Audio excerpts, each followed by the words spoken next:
तो चलिए आज उन सवालों की बात करते हैं जो जो लगभग हर स्टूडेंट को कभी ना कभी परेशान करते हैं। हाँ, जैसे कि फोकस कैसे करूं, ध्यान ही नहीं लगता। बिल्कुल। या फिर पढ़ने का सही तरीका क्या है, और वो सबसे बड़ा सवाल, 12वीं के बाद आखिर जाना कहाँ है। और हमारे पास जो स्रोत हैं वो कोई टिपिकल करियर गाइड नहीं है ना? नहीं, बिल्कुल नहीं। ये दिमाग के अंदर काम करने वाले केमिकल से लेकर जिंदगी के सबसे गहरे सुकून तक की बात करते हैं। बिल्कुल। हमारे पास कुछ वीडियोस और एक लेख है।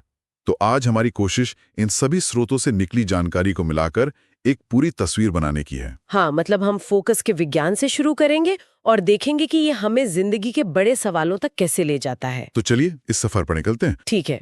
तो सबसे पहले सबसे बड़ी समस्या फोकस। एक स्रोत तो मजाक में कहता है कि आज हमारा अटेंशन स्पैन एक गोल्डफिश से भी कम हो गया है। पर मुझे ये पढ़कर हैरानी हुई कि ये कोई नई समस्या नहीं है। निकोला टेस्ला जैसे जीनियस को भी बचपन में फोकस करने में बहुत दिक्कत होती थी। अच्छा। हाँ, पर उन्होंने कुछ तरीकों से अपनी एकाग्रता को 100 गुना तक बढ़ा लिया था। और यहीं पर मतलब दिमाग का विज्ञान समझना बहुत दिलचस्प हो जाता है। स्रोत बताते हैं कि फोकस कोई एक चीज नहीं है, बल्कि 3 केमिकल्स का एक पूरा खेल है। 3 केमिकल्स? हाँ, इसे एक सफर की तरह समझ सकते हैं। पहला केमिकल है एपिनेफ्रिन। ये आपकी गाड़ी का इग्निशन है, जो आपको पढ़ने के लिए बैठने पर मजबूर करता है। मतलब जो शुरुआती अटेंशन चाहिए होता है वो एपिनेफ्रीन से आता है। बिल्कुल। फिर आता है एसिटिल कोलाइन। ये हाईवे पर आपकी गाड़ी की स्पीड को मेंटेन करता है। ये उस फोकस को लंबे समय तक कहें कि लॉक करने में मदद करता है। ओके, इग्निशन, फिर स्पीड मेंटेन करना, हाँ, और तीसरा? और आखिर में है डोपामिन। ये वो मंजिल पर पहुंचने की खुशी है। जब आप एक चैप्टर खत्म करते हैं और जो एक संतुष्टि मिलती है ना, हाँ हाँ, एक रिलीफ मिलता है। वो डोपामीन का कमाल है, जो आपको अगली यात्रा के लिए प्रेरित करता है। और ध्यान भटकने की वजह भी शायद इन्हीं से जुड़ी होगी। जैसे सोशल मीडिया स्क्रॉल करते हुए जो मजा आता है, वो एक तरह का आसान डोपामीन है। आपने बिल्कुल सही नस पकड़ी है। उसके सामने तो इतिहास की किताबें बोरिंग लगेंगी ही। दिमाग को लगता है कि जब खुशी इतनी आसानी से मिल रही है तो मेहनत क्यों करे। हाँ, हमारा दिमाग हमेशा आसान रास्ता खोजता है। इसीलिए स्रोतों में कुछ बहुत ही प्रैक्टिकल तरीके बताए गए हैं। कुछ दिमागी एक्सरसाइज हैं और कुछ बाहरी टूल्स। दिमागी एक्सरसाइज, ये क्या होती है? जैसे एक है विजुअल फोकस ट्रेनिंग। सुनने में भारी लगता है पर है बहुत आसान।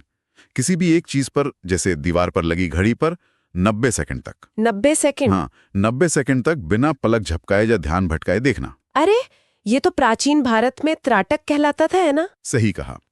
और हैरान करने वाली बात यह है कि अमेरिकी सेना आज भी अपने स्नाइपर्स को ट्रेन करने के लिए गेज फिक्सेशन ड्रिल के नाम से इसके इस्तेमाल करती है। 1 मिनट खाली दीवार को या घड़ी को घूरना, क्या सच में? ये तो सजा जैसा लग रहा है। ये सवाल बहुत अच्छा है। यह सजा नहीं, दिमाग की जिम है। जब आप जबरदस्ती एक बोरिंग चीज पर ध्यान लगाते हैं तो आप अपने दिमाग के वो जो एसिटिल कोलाइन सिस्टम है ना, उसे मजबूत कर रहे होते हैं। अच्छा। आप उसे सिखा रहे हैं कि बिना किसी बाहरी मजे के भी टिके रहना है। इसी से जुड़ा है 7 दिन का बोर्डम चैलेंज। Boredom challenge? हाँ, रोज 10 मिनट कुछ भी नहीं करना, बस बैठे रहना है। एक स्टडी में पाया गया कि इससे फोकस पावर 42% तक बढ़ सकती है। मतलब दिमाग को कम डोपामीन में काम करने की आदत डालना, ये तो समझ आता है। और बाहरी टूल से क्या मतलब है? बाहरी टूल्स वो हैं जो माहौल बनाने में मदद करते हैं, जैसे पोमोडोरा टेक्निक। हाँ, ये तो सुना है मैंने। रिसर्च कहती है कि हमारा दिमाग 90 मिनट के चक्र में सबसे अच्छा काम करता है। तो 90 मिनट फोकस से पढ़ो और फिर 15-20 मिनट का ब्रेक लो। लेकिन यहाँ एक शर्त है। शर्त ये होगी कि ब्रेक में फोन नहीं चलाना है ना? बिल्कुल। ये कहना जितना आसान है, करना उतना ही मुश्किल। मुझे याद है जब मैं पढ़ती थी तो 5 मिनट का ब्रेक कब 30 मिनट की सोशल मीडिया स्क्रॉलिंग में बदल जाता था, पता ही नहीं चलता था। सही बात है। स्रोत इसी बात पर जोर देते हैं। ब्रेक का मतलब दिमाग को सच में आराम देना है, न कि उसे एक अलग तरह के काम में उलझा देना। दूसरा टूल है बाइनॉरल बीट्स। Binaural beats? हाँ, ये एक खास तरह की फ्रीक्वेंसी वाला संगीत है जो यूट्यूब पर मिल जाता है। ये दिमाग की तरंगों को शांत करके एक मेडिटेटिव स्टेट में ले आता है। अच्छा, तो ये सब तकनीकें हुई, लेकिन एक स्रोत में वैदिक दिनचर्या का भी जिक्र है। क्या वो इन सब से अलग है? अलग नहीं, बल्कि इन सबको एक रूटीन में पिरोने का तरीका है। ये कोई फिक्स टाइम टेबल के बारे में नहीं है, बल्कि छोटी छोटी आदतें बनाने पर जोर देता है। जैसे सुबह उठते ही हथेलियों को रगड़कर आंखों पर रखना, जो एक्यूप्रेशर पॉइंट्स को एक्टिवेट करता है। दिन भर के काम एक कागज पर लिखना और रात को सोने से 30 मिनट पहले स्क्रीन बंद करना। हाँ, ताकि आंखों को ब्लू लाइट से आराम मिले। बिल्कुल, ये सब छोटी छोटी चीजें मिलकर फोकस की नींव बनती हैं। और हाँ, सीधा बैठना, 7-8 घंटे की नींद और भरपूर पानी पीना, ये तो मतलब बिल्कुल जरूरी है। तो ठीक है, मान लीजिए इन तरीकों से हमने फोकस करना तो सीख लिया, लेकिन इस सुपर फोकस का इस्तेमाल कहाँ और कैसे करें? सबसे बड़ा सवाल तो यही आता है कि सुबह पढ़ें या रात में। इस पर स्रोतों में एक बहुत दिलचस्प मनोवैज्ञानिक नजरिए की बात की गई है। वैसे तो हर किसी का अपना बॉडी क्लॉक होता है, लेकिन एक स्रोत सुबह की पढ़ाई को बेहतर बताता है। क्यों? इसका कारण क्या है? कारण बायोलॉजिकल कम माहौल से जुड़ा ज्यादा है। रात में जब सब सो जाते हैं तो एक आजादी का एहसास होता है, कोई निगरानी नहीं होती। हाँ। ऐसे में फ्रिज की तरफ जाना या चुपके से फोन चला लेना बहुत आसान हो जाता है। हाँ, ये बात तो सही है। दिन में एक डर रहता है कि कोई देख लेगा, और इसी से जुड़ा एक और मिथक है नींद का। अक्सर सुनने में आता है कि बड़े-बड़े सीईओज और सफल लोग सिर्फ 4 घंटे सोते हैं। लेकिन स्रोत इस बात को बिल्कुल नहीं मानते। उनका कहना है कि ये सिर्फ एक मिथक है, खासकर स्टूडेंट्स के लिए। आईआईटी या नीट जैसी मुश्किल परीक्षाओं के लिए दिमाग का एकदम फ्रेश और तेज होना जरूरी है। और उसके लिए कम से कम 7 घंटे की नींद अनिवार्य है। थके हुए दिमाग से आप सिर्फ समय बर्बाद करते हैं। कम सोने से क्षमता घटती है, बढ़ती नहीं। एक और बहुत मजेदार विचार दिन के पहले घंटे का है। कहा गया है कि आप सुबह उठकर पहले 1 घंटे में जो करते हैं वही आपकी असली प्राथमिकता है। अगर उठते ही फोन चेक किया तो मतलब दिन की कमान आपने सोशल मीडिया के हाथ में दे दी। बिल्कुल। और इसी से जुड़ा एक और नियम है जो मुझे बहुत असरदार लगा। सबसे मुश्किल काम सबसे पहले करो। हम अक्सर मुश्किल टॉपिक को टालते रहते हैं। हाँ, कि इसे बाद में शांति से करूंगी। लेकिन वो बाद कभी नहीं आता और वो टॉपिक दिन भर हमारे दिमाग पर एक बोझ की तरह लटका रहता है। स्रोत कहते हैं कि अगर सबसे मुश्किल काम सुबह ही निपटा लिया तो 2 फायदे होते हैं। क्या फायदे? 1, आपको एक सेंस ऑफ अचीवमेंट मिलता है। 2, दिमाग से स्ट्रेस हट जाता है और बाकी का दिन बहुत हल्का और आसान लगता है। ये सारी बातें, फोकस, नींद, सही टाइम पे पढ़ाई, ये सब एक ही लक्ष्य की तरफ इशारा करती हैं, अच्छे ग्रेड्स लाना। लेकिन एक स्रोत यहाँ एक बहुत बड़ा और थोड़ा असहज करने वाला सवाल पूछता है। क्या अच्छे ग्रेड्स लाना वाकई सफलता की गारंटी है? क्या स्कूल का टॉपर ही जिंदगी में भी टॉप करता है? ये इस पूरी चर्चा का मेरे हिसाब से सबसे जरूरी हिस्सा है। एक लेख के मुताबिक स्कूल का सिस्टम और असल दुनिया, ये तो बिल्कुल अलग अलग खेल हैं।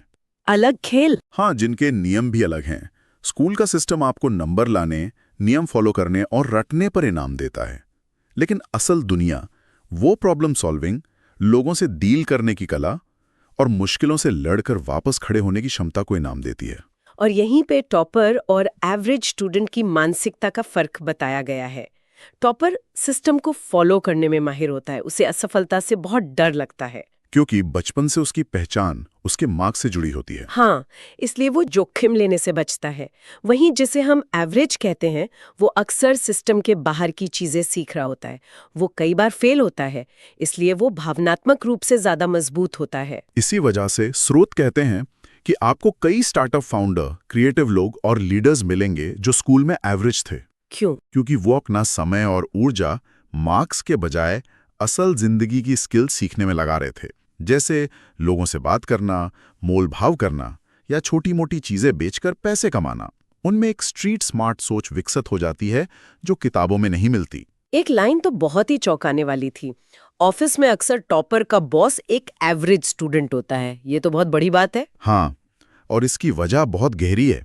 ऐसा इसलिए नहीं है कि टॉपर में काबिलियत नहीं है, बल्कि इसलिए कि कॉर्पोरेट दुनिया का गेम स्कूल के गेम से बिल्कुल अलग है। मतलब? वहां पे सिर्फ अपना काम खत्म करना काफी नहीं होता। आपको लोगों को साथ लेकर चलना होता है, अनिश्चितता को संभालना होता है और कभी-कभी नियमों को अपने हिसाब से थोड़ा मोड़ना भी पड़ता है। और ये वो स्किल्स हैं जो एवरेज स्टूडेंट अक्सर क्लासरूम के बाहर सीखता है। बिल्कुल, खेल के मैदान में या दोस्तों के साथ घूमते हुए। 1 मिनट, लेकिन ये जो एवरेज स्टूडेंट वाली बात है, कहीं ये उन लोगों के लिए एक बहाना तो नहीं बन सकता जो बस मेहनत नहीं करना चाहते? ये बहुत अच्छा सवाल है और एक जरूरी चेतावनी भी है। स्रोत इस बात पे जोर देते हैं कि एवरेज का मतलब आलसी होना नहीं है। इसका मतलब है वो स्टूडेंट जो सिर्फ किताबी ज्ञान के पिंजरे में कैद नहीं है। अच्छा। वो दूसरी स्किल्स पर भी ध्यान दे रहा है। बात मेहनत ना करने की नहीं, बल्कि मेहनत की दिशा अलग होने की है। तो अगर ग्रेड्स ही सब कुछ नहीं है तो फिर 12वीं के बाद का रास्ता कैसे चुने? ये तो सवाल को और भी मुश्किल बना देता है। यहाँ एक स्रोत बहुत प्रैक्टिकल सलाह देता है। वो कहता है कि किसी भी ट्रेन में बैठने से पहले ये पता होना चाहिए कि आपको जाना कहाँ है। मतलब कोई भी कोर्स सिर्फ इसलिए मत चुन लो क्योंकि दोस्त कर रहे हैं। हाँ, आपकी एक अंतिम मंजिल दिमाग में होनी चाहिए और साथ ही एक प्लान भी हमेशा तैयार रखो, क्योंकि जिंदगी कभी भी हमारे प्लान के हिसाब से नहीं चलती। इसी में एक और बात कही गई थी जो मुझे बहुत अच्छी लगी कि कॉलेज की बड़ी बिल्डिंग से ज्यादा जरूरी वहाँ के शिक्षक और वो एक्टिविटीज हैं जो आपका आत्मविश्वास बढ़ाएं। सही कहा, स्टेज पर जाकर बोलना या किसी इवेंट को ऑर्गेनाइज करने से जो कॉन्फिडेंस मिलता है वो किसी भी इंटरव्यू में डिग्री से ज्यादा काम आता है। और अब इसे एवरेज स्टूडेंट वाली बात से जोड़कर देखिए। हाँ, एक अन्य स्रोत कहता है कि 12वीं के बाद का समय चिंता करने का नहीं बल्कि खुद को एक्सप्लोर करने का है। कॉलेज की जिंदगी अलग अलग चीजों को आजमाने का एक सुरक्षित मैदान है। पेंटिंग करो, कोडिंग सीखो, खाना बनाओ, कुछ भी करो। बिल्कुल, ऐसा करके ही आपको पता चलेगा कि आपकी इनर कॉलिंग या असली रुचि किस चीज में है। और एक डेटा तो बड़ा ही चौंकाने वाला था कि 90% छात्र जिन्हें 12वीं में लगता है कि उन्हें पता है कि उन्हें क्या करना है, वे असल में अपनी सोची हुई मंजिल तक पहुंच ही नहीं पाते। हाँ, लेकिन स्रोत कहते हैं कि ये कोई विफलता नहीं है। बिल्कुल नहीं। ये जिंदगी का हिस्सा है। रास्ते बदलते हैं और बदलने चाहिए। आज से 5-6 साल बाद कोई आपसे ये नहीं पूछेगा कि 12वीं में फिजिक्स में कितने नंबर थे। कोई नहीं पूछेगा। जो चीज उस समय मायने रखेगी और जो हमारे सभी स्रोतों का सार है वो एक शब्द है, सुकून। सुकून यानी मन की शांति। स्रोत कहते हैं कि एक ज्यादा पैसे वाली नौकरी जिसमें रोज घुट घुट कर जीना पड़े वो उस कम पैसे वाली नौकरी से कहीं ज्यादा बुरी है जिसमें आपको हर दिन काम पर जाने का उत्साह हो और रात को चैन की नींद आए। लेकिन हाँ, यहाँ सुकून का मतलब काम चोरी या आलस नहीं है। एक चेतावनी भी दी गई है। अच्छा। सुकून वो नहीं है जो बिना मेहनत किए खाली बैठकर मिलता है, वो तो बोरियत है। असली सुकून तब मिलता है जब आप किसी काम में अपनी पूरी जान लगा देते हैं और फिर उसके नतीजे को स्वीकार करके शांत महसूस करते हैं। वो मेहनत के बाद वाली शांति है। हाँ, तो आज की हमारी ये पूरी बातचीत दिमाग के अंदर के केमिकल से शुरू हुई, पढ़ाई की रणनीतियों से गुजरी और आखिर में जिंदगी के सबसे बड़े लक्ष्य सुकून तक पहुंच गई।